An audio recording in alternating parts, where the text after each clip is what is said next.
Bismillahirrahmanirrahim.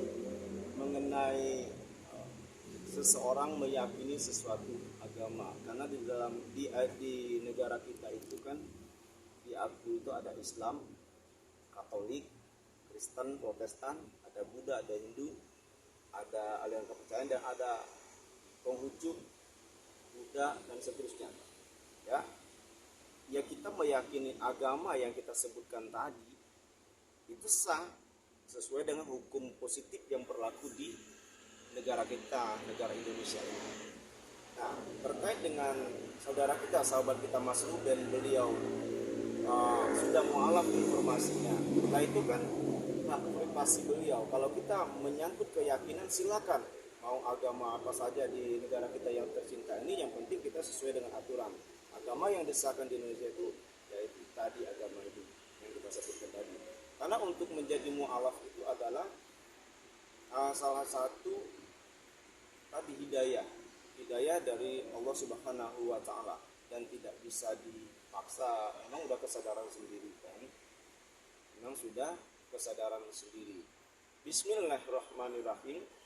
Ya ayyuhalladzina amanu taqullaha haqqa tuqatih wa la tamutunna illa wa antum muslimun. Hai orang-orang yang beriman, janganlah kamu mati melainkan dalam keadaan beriman. Intinya itu, Mas Ruben sudah mendapat hidayah. Dia ingin mencari ketenangan, mencari ketenangan batin. Kan beda ya. Kalau uang segudang, uang banyak pun sekarung, kalau memang itu nggak bisa diukur dengan kebahagiaan, itu tidak bisa diukur dengan uang, tidak bisa diukur dengan banyak hotelnya, banyak villanya, dan seterusnya. Tapi kebahagiaan hati itu kan tidak bisa. Nah, Mas Ruben dia mencari ketenangan batin, mencari kehidupan itu. Beliau menemukan itu Islam. Kalau kita ya, alhamdulillah, ini kan Allah itu sangat senang melihat orang-orang yang hijrah ke yang lebih baik. Bismillahirrahmanirrahim. Ya ayyuhalladzina amanu taqullaha wal tanzur nafsum ma qaddamat lighad wattaqullaha innallaha khabirum bima ta'malun. Hai orang-orang yang beriman, bertakwalah kamu kepada Allah, dan kamu harus mengetahui apa yang telah kami perbuat untuk hari esok. Sesungguhnya Allah Maha mengetahui apa yang kami kerjakan. Jadi Allah itu menginginkan orang-orang untuk berbuat yang lebih baik ke depannya. Hari ini lebih baik daripada hari yang lain, dan hari ke depan itu dia akan hijrah lebih baik. Nah itu Allah senang, Allah memuliakan orang-orang yang selalu untuk hijrah ke yang lebih baik seperti itu. Tapi Pak Ustadz, kalau melihat dari ketulusan seorang Ruben, seperti apa pas ketika mengucapkan dua kalimat? Kalau kita melihat dari kesungguhannya, memang luar biasa. Beliau sangat maksimal istiqomah. Dari kita melihat kan dari perjalanan spiritualnya, dan untuk menemukan Islam itu kan begitu banyak pengorbanan, begitu banyak hambatan, tantangan, dan sebagainya. Tetapi beliau kita lihat luar biasa, yang dia bisa ya sesuai kemampuannya kan. Itu datang kepada kiai, kepada ustadz, bagaimana untuk mengucapkan dua kalimat syahadat, yang kalau saya lihat dia benar-benar berjuang untuk melakukan itu.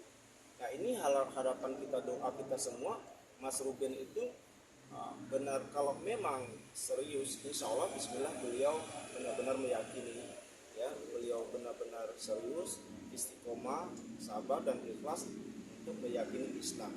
Karena harapan kita semua, doa kita semua, terlepas dari bukan juga karena dia mau diakrabkan atau dengan berita dia dekat sama Teteh Desi Renasari, atau dengan urusan yang lain yang kegiatan sosial, baik itu bisnis, ekonomi, atau kegiatan dunia yang lain.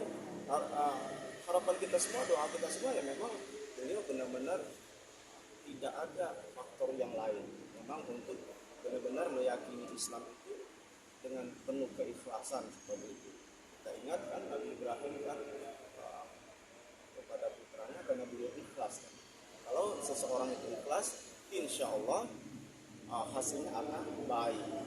Dan karena sesuatu kita lihat Nabi Ibrahim itu karena ikhlas kan, ikhlas karena Allah untuk uh, menyembelih putranya kesayangan, tapi karena ikhlas diganti dengan domba. Nah begitu juga Mas Ruben, kalau dia ikhlas gantinya mungkin seluas langit dan bumi ya, seluas gunung seperti itu. Jadi tidak kita memisahkan nih.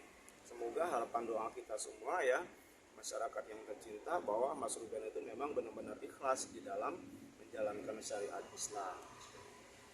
Nah, tapi syarat dari mualaf itu kan selain harus membaca 2 kalimat syahadat, harus juga nggak sih mengiklarkan kalau dia memang sudah muslim ke publik. Akan lebih bagus, akan lebih bagus biar publik tidak bertanya-tanya, publik tidak bertanya-tanya, akan lebih bagus. Sebenarnya dengan beliau mengucapkan 2 kalimat syahadat itu kan sudah hubungannya dia dengan Allah kan, hubungan vertikal dia sama sang pencipta, sang kholik dalam hal ini adalah Allah Subhanahu wa taala. Tetapi kalau dia bisa mempublik karena beliau public figure ya akan lebih bagus lagi dia untuk memberitakan ke publik, itu akan lebih bagus seperti itu untuk menghilangkan keraguan publik kepada Mas Ruben begitu ya. Mungkin seperti apa sih Pak Ustadz hukum dari Islam ketika seseorang mualaf karena pasangan, mungkin seperti apa Pak Ustadz? Boleh saja, tetapi ya misalnya karena pasang dia mau nikah sama si A gitu ya, atau si B, bagus. Cuman tadi setelah dia mualaf dia serius, dia harus ikhlas. Banyak yang menikah karena pasangan gitu.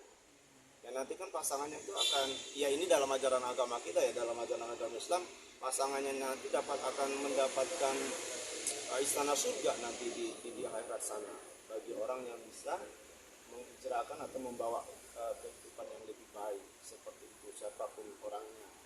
Nah itu tadi memang banyak faktor, kadang-kadang karena hubungan kerja atau hubungan tadi jodoh, ada lagi faktor sosial yang lain. Nah itu kan sebenarnya lantarannya saja, namun kan semua takdir ya. Kalau dalam ajaran agama Islam itu rukun iman yang keenam, percaya kepada takdir, kepada Allah, kehendak dari Allah Subhanahu wa taala, takdir dari Allah Subhanahu wa taala, rukun iman yang keenam itu. Nah kalau untuk anak-anaknya sendiri Pak Ustadz, ini kan masih berbeda agama dengan Ruben Onsu. Sebenarnya Ruben Onsu itu berhak untuk mengajak anak-anaknya sendiri atau seperti apa? Nah, itu kita kembalikan lagi ke mereka, karena kalau di negara kita ini kan tidak boleh memaksakan agama ya. Pasal 29 Undang-Undang Dasar 45 itu diberikan kebebasan, you mau agama apa, mau karena memang benar kita kan tinggal di Indonesia itu kita tidak boleh memaksakan agama. Nanti juga kan akan berkembang tumbuh dengan sendirinya, dengan dewasa. Dia mau memeluk Katolik silakan, mau Protestan silakan, mau tidak mau Hindu, mau Muslim dan seterusnya, kan tidak ada halangan. Yang penting nyamannya di mana seperti itu. Tapi Hukum seorang mualaf wajib masih diberikan hadiah. Bahkan dia berhak menerima zakat. Adalah hukumnya gitu kayak supaya dia merasa diakui dan Betul, iya. sayang. Dia mendapatkan zakat. Betul. Ya. tapi syarat untuk Ruben sendiri sudah mumpuni jadi seorang Kalau saya pribadi ya kita sudah sangat memenuhi karena dia sudah mengucapkan 2 kalimat syahadat, dan bahkan beberapa informasi juga udah lama dia tuh malam gitu kan datang ke kiai yang guru-guru kita kan ya, dan ini juga ini lagi insya Allah dia akan istiqomah dan bismillah benar-benar dia mendapatkan ketenangan di dalam menjalankan Islam seperti itu.